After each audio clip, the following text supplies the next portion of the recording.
The cabin filter is located on the passenger side of the vehicle, under the glove box.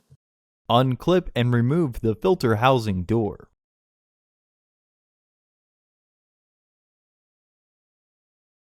You can pry it off with a flathead screwdriver.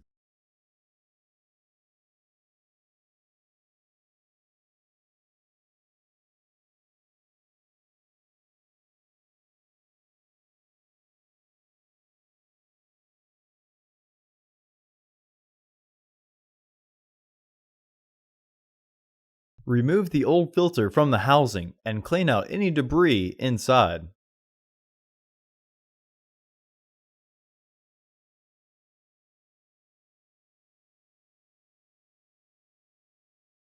Install your new AQ1139C filter into the housing, with its airflow indicating arrow pointing down.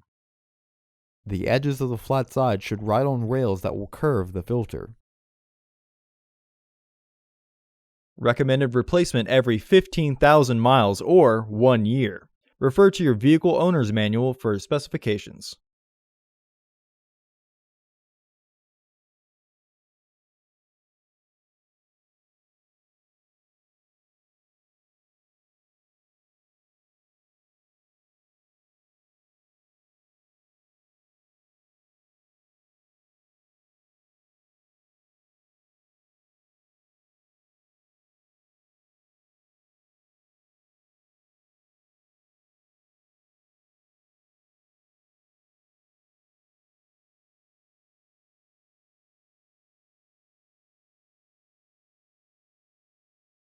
Reinstall the filter housing door.